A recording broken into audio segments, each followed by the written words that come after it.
Je suis très contente de vous retrouver pour réaliser un nouveau maquillage.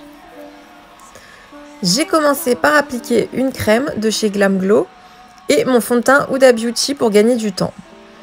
J'utilise ma base de chez P. Louise, donc c'est toujours la même en teinte 0,5. Aujourd'hui, nous allons travailler avec la palette Sultry de chez Anastasia Beverly Hills et j'ai tout de suite commencé par appliquer le fard Dystopian. Enfin, il me semble que ça se prononce de cette façon. Donc je l'applique avec un pinceau estompeur. Donc ça, il me semble que c'est un kit de pinceaux que j'avais trouvé sur AliExpress. Ils sont vraiment très très bien. Si vous voulez une revue, laissez-moi un commentaire, je peux vous faire une revue sur les pinceaux. Donc je l'applique en remontant par petits mouvements circulaires.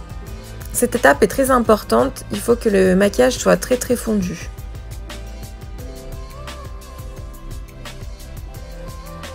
J'ai choisi de l'étirer vers l'extérieur, je trouve que c'est un style de maquillage qui correspond mieux à la forme de mes yeux. J'ai une petite paupière mobile, je trouve que cela agrandit mon regard.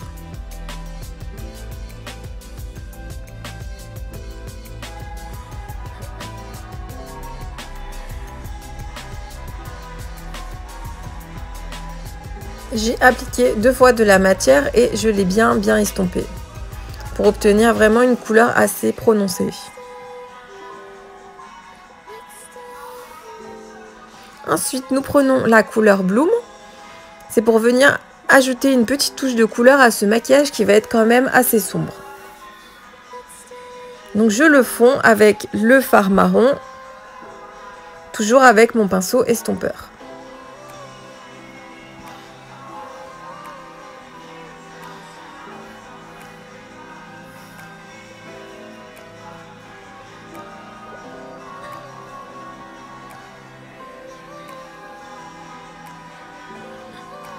Ensuite, je prends un petit pinceau plat et je viens appliquer le fard noir pour intensifier le coin externe de mon œil.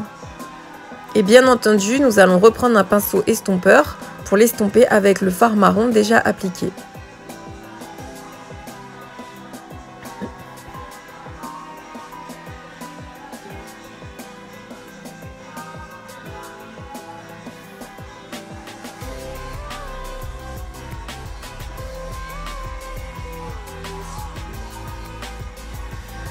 Alors toujours bien entendu, il faut bien fondre les fards entre eux pour pas qu'il y ait une démarcation.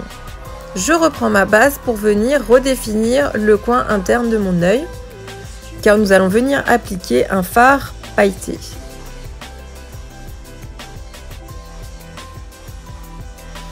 Alors je prends le magnifique fard rose quartz et cette fois-ci je l'applique avec un petit pinceau boule. Je trouve que c'est très pratique d'utiliser ce style de pinceau pour les fards irisés, cela permet de bien tapoter.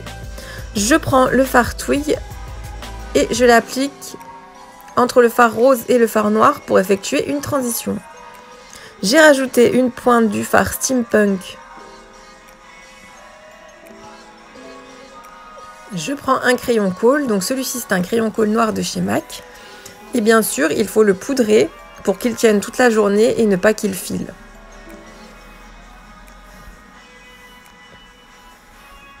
J'ai redéfini mes sourcils et j'applique les faux cils.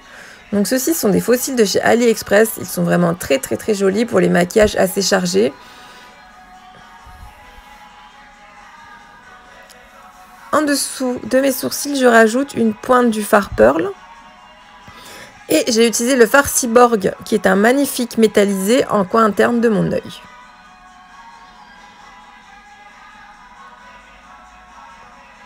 Je retravaille mes cernes. Alors c'est très important dans ce style de maquillage pour éviter de paraître fatigué.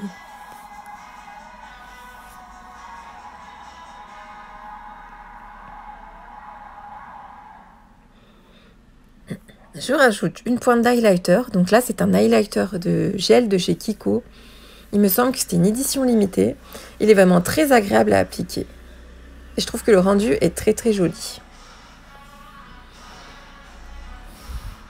Pour le teint, j'ai choisi un blush de chez NARS, toujours mon chouchou Torrid, et j'en rajoute une pointe.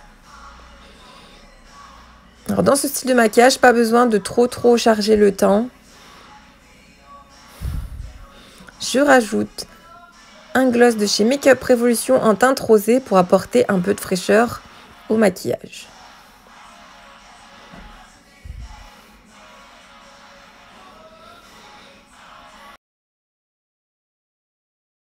Pour accessoiriser le tout, j'ai retrouvé un magnifique bijou de tête. Donc il me semble que je l'avais acheté pour une soirée, mais je ne l'avais jamais porté. Et voilà, le maquillage est fini. Ce n'est pas le style de maquillage que j'ai l'habitude de porter d'habitude.